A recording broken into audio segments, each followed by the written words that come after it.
To doctor Maithili's music therapy channel. இன்றைய பதிவிலையும் music and memory, music therapy எப்படி நம்முடைய நினைவாற்றலை பெருக்கிக் கொள்வதற்கு பயனுள்ளதாக இருக்கிறது என்ற தலைப்பில் சில செய்திகளை நம்ம பகிர்ந்துக்கலாம்.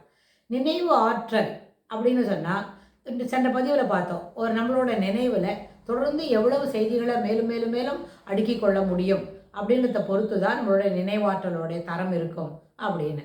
ஆனால் அந்த நினைவுகளையே நம்ம பகிர்ந்து கொள்ளணும் அப்படின்னு சொன்னால் அதுக்கு இசை ஒரு நல்ல துணையாக அமையும். அது ஒரு அங்கே மருந்து போல பயன்படாது, அது ஒரு நல்ல துணை.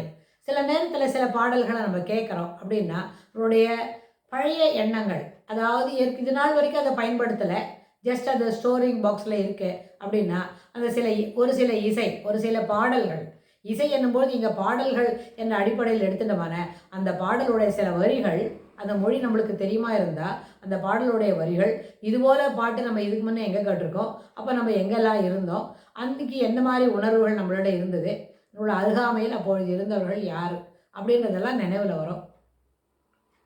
இது பழைய நினைவுகளை மீண்டும் அது மேலே எடுத்து சர்ஃபேஸ்க்கு கொண்டு வந்து அசை போடுற மாதிரி தான். ஆனால் இது இந்த இடத்துல நிச்சயமாக இது தெரப்பி இல்லை. தெரப்பி என்ன சொன்னால் நம்மளோட கட்டுப்பாட்டுக்குள்ளே இல்லாமல் ஒரு விஷயத்தை தான் நம்ம அதை செய்ய முடியும். இது என்ன பண்ணுறது, இப்போ ஒருவேளை இஷ்டம் இல்லை, வி ஆர் நாட் இன்ட்ரெஸ்டட், விருப்பமே இல்லை இந்த பாடல் கேட்கறதுக்குன்னா நம்ம என்ன பண்ணலாம், அது பழைய எண்ணங்களை நம்ம மேலுக்கு கொண்டு வர வேண்டிய அவசியமே இல்லை. அது அமுங்கி இருக்கிற எண்ண ஓட்டங்கள் அப்படியே இருக்கணும். அது மீண்டும் அது என்ன பண்ணோம், துளிர் விட்டு மேலே கொண்டு வர வேண்டிய அவசியம் இல்லை. நினைவுகள் மறக்க வேண்டும் அப்படின்னா அப்போ அந்த பாடல்கள் நம்ம கேட்க வேண்டிய அவசியமே இல்லை. அதனால் இது எங்கே நிச்சயமாக என்னவாகாது, இது ஒரு தெரப்பி ஆகாது. தெரப்பி என்று சொன்னால் அது ஒரு மருந்து போல பயன்படுத்தணும். அதனுடைய எண்ண ஓட்டங்களுக்கு புதுமை கொடுக்கணும், எண்ண ஓட்டங்களை செம்மைப்படுத்தணும், அதில் இருக்கிற தொய்வை சீர்தூக்கி விடணும். அப்போ தானே அது தெரப்பி. ஏற்கனவே நம்ம ரொம்ப வருத்தப்பட்டுக்கிட்டு இருக்கோம், இன்னும் கொஞ்சம் சில பாடல்கள் நம்மளை மீண்டும் அதிகமான வருத்தத்துக்கு எடுத்து சொல்லுமென்னு சொன்னால் அதை நம்ம என்ன பண்ணணும், அதில் தவிர்க்க தானே வேணும். அதுதானே ஹியூமன் டெண்டன்சி. அப்படி தானே ஒரு இடத்துல ரொம்ப வருத்தம் வருது அப்படின்னா அந்த வருத்தத்தை மீண்டும் மீண்டும் அனுபவிக்கிறதுக்கு யாருக்கான நினைவில் வருமா, அது ஏற்புடையதா, இல்லவே இல்லை. அதனால் என்ன செய்யணும், நிச்சயமாக முதல்ல மியூசிக் தெரப்பி என்று சொன்னால் இசையையும் மருந்து போல பயன்படுத்த வேண்டும்.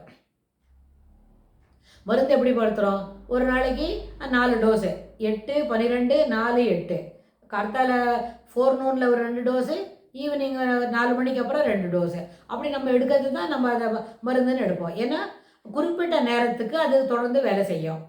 இப்போ நம்ம சாதாரண மருந்து எடுக்கிறோம், அதில் QR அப்படின்னு போட்டிருக்கோம். ஒரு மருந்து எடுத்துக்கிறதுக்கு மேலே QRன்னு போட்டிருந்தோம், அது என்னது, குவிக் ரிலீஸ். MR அப்படின்னு போட்டிருக்கோம், மாடரேட்லி ரிலீஸ். அப்புறம் SRன்னு போட்டிருக்கோம், சஸ்டெயின்டு ரிலீஸ் அப்படின்னு போட்டுக்கிறோம் இல்லையா.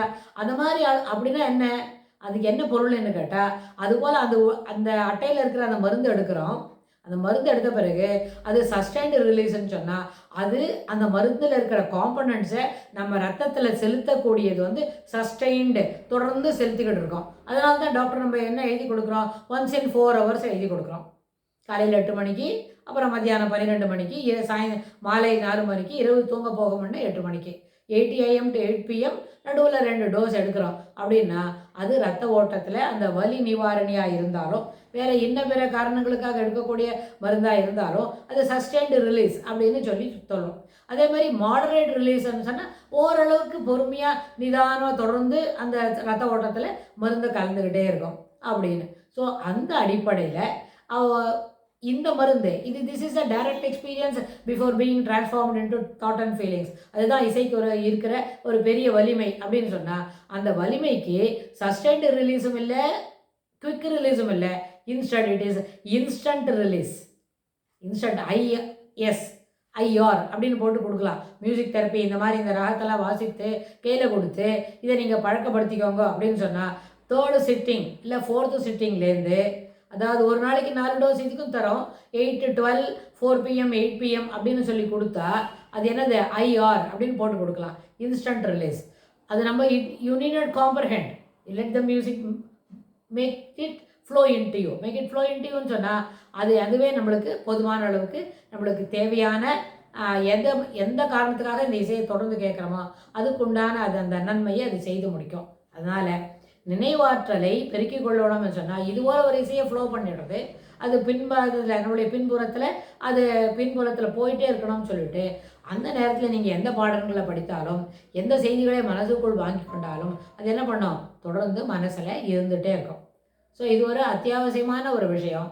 இசை ஒரு மருந்து போல பயன்படுத்தணும்னு சொன்னால் அதையும் சாதாரண மருந்து, ரெகுலர் அலோபதிக் மருந்து, ஆங்கில முறைப்படி எடுத்துக்கொள்ளக்கூடிய மருந்து எடுத்துக்கிற மாதிரி இதையும் ஒரு நாளைக்கு 4 முறை என்ற தலைப்பு என்ற கணிப்பில் எடுத்துனமான இதுவும் நல்ல பயனை அளிக்கும் என்று சொல்லி இந்த பதிவை நம்ம நிறைவு செய்கிறோம். இதுக்கு தொடர்புடைய செய்திகளை வரப்போகிற பகுதிகளில் பார்க்கலாம். தேங்க்ஸ் ஃபார் வாட்சிங்.